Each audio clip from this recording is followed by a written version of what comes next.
Today we have a 2024 Yamaha YZ85 project bike. This thing is pretty exciting because DR.D is back in the two-stroke world. They're making pipes for mini bikes like this YZ85, and instead of doing a standard test on a pipe stock versus mod, we decided let's build a full YZ85 project bike with the DR.D guys and make it into a 12-year-old's dream YZ85.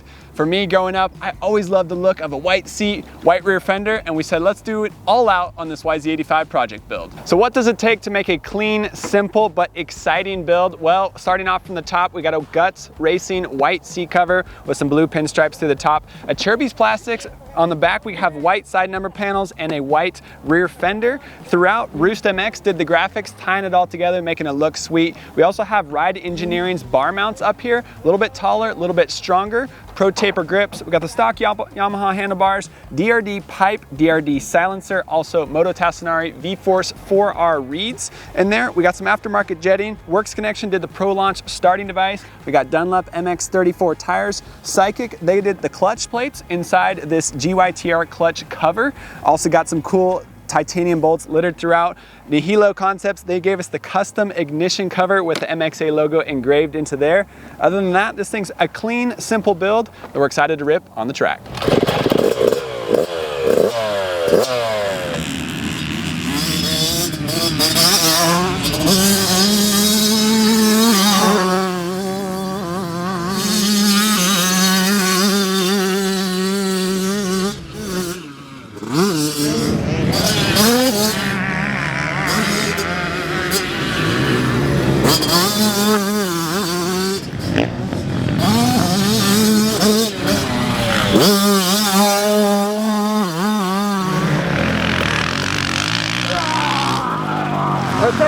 I'm taking the bike! I'm taking the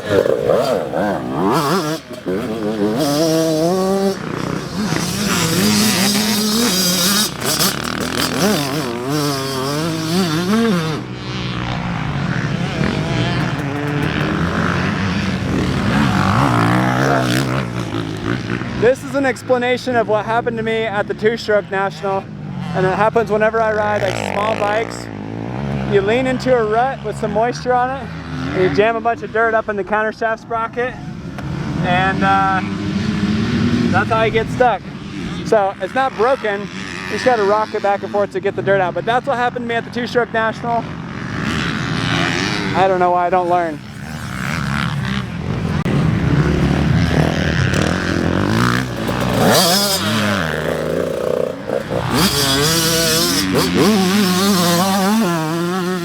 I should go take his bike.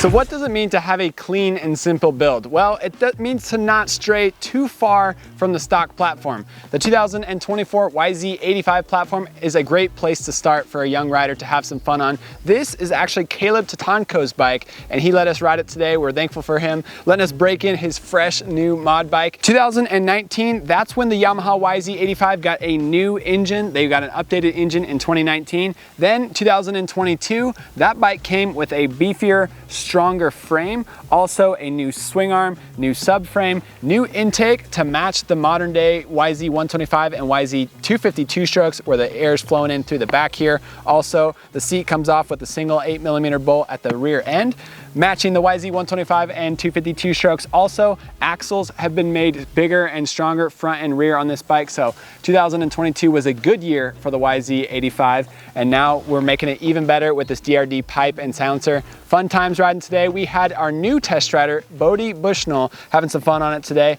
Let's have him on here and see what he thought about the YZ85. All right, so Bodie here is part of a 4-for-1 special. The Bushnell family has been helping out MXA, testing some bikes quite a bit lately. Sean Bushnell, his dad is a 40+ pro rider and he rips, and he's been helping us a ton testing. Bodie, this is his first time as a test rider. Bodie, tell us how old you are, what size you are, weight and height, and also what you normally ride. I'm 15 and I'm 5'3", I think, last time I checked. Nice. I weigh 105 and I usually ride a TC85 big wheel. Nice. So coming off the big wheel, pretty big difference jumping on a YZ85. You actually owned a YZ85 back in 2019. So what was it like going from your past experience onto a fresh, brand new bike here today? It's probably the same, but compared to my Husky, it feels like the seat is up here, because when I sit on it, I have to bend my knees way more. It feels tighter compared to the Husky. Yeah, so Bodie's a pretty tall rider for an 85, definitely better for a big wheel, but we're riding a small wheel 85 today. I know what it's like to be tall because I jumped on this and had some fun with it today. DR.D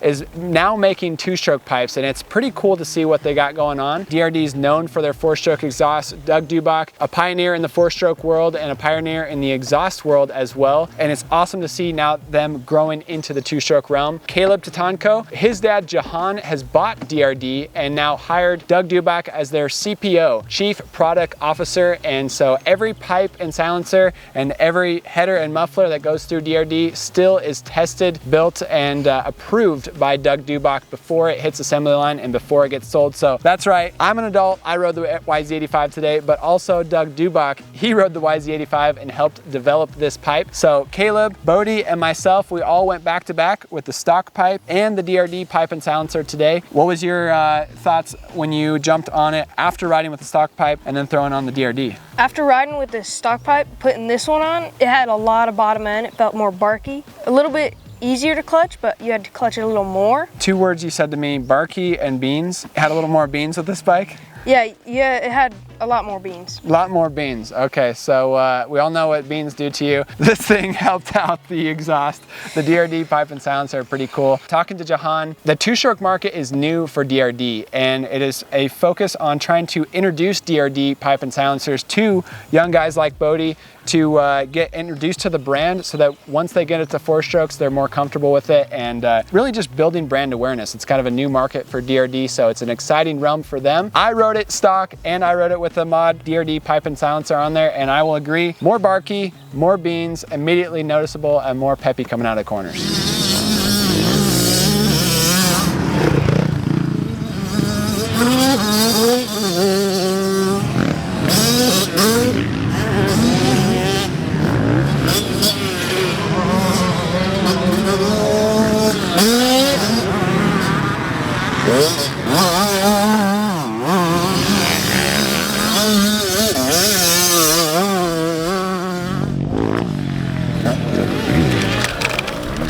So with Enzo doing the suspension on this bike, gave a little more hold up for Caleb and for Bodie. For me, obviously it's gonna be too soft, but Bodie, you thought it was a little stiff, then you guys made some adjustments. How'd that help coming down the hills? Well, breaking in the new suspension, it was really deflective and bounced everywhere. And then after we broke it in and softened it a couple clicks, it wasn't as deflective and it settled in more. So putting this project together was kind of a nostalgia build for me. Remembering what it was like to be 15, 14, 13, 12 and riding my own 85s. I rode Suzuki 85s, but I battled against a lot of guys on Yamaha YZ85s. And for me, I thought it'd be cool to add in the Acerbis plastics with the white side number plates and with the white rear fender and tie it in with the white Guts Racing seat cover. The white rear end came from Jesse Nelson. He had those on his CR85s back in the day. Then he switched to, actually before the CR85s, he had Suzuki 85s, and I bought one of his Super Minis back in the day when I was 12, 13 years old. It had the white seat, it had the white rear fender. I just thought it was really cool. So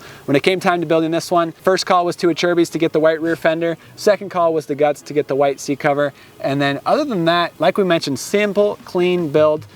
Pipe, silencer, reeds, those are the most important things to buy for your kid to upgrade their 85, especially the YZ85. Also, this bike does come with a big wheel option. Starting in 2022, Yamaha upgraded it, so you can upgrade to the bigger front wheel, bigger rear wheel, and also the longer swing arm. It's only $200 more at the dealership, and you get those big wheels. I'm sure this guy, Bodie was probably wishing he had his big wheels. It makes a big difference after coming off the Husky 105 with the big wheels and jumping on the YZ85. But overall, a lot of fun with this project. Excited that DR.D is in the two-stroke market and in the mini bike market. Excited to see the growth of DR.D now with new life behind it, thanks to Jahan and Caleb.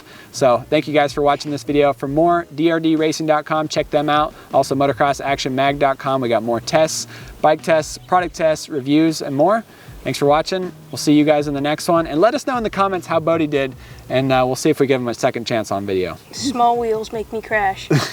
He crashed a couple times today. I almost had one big crash.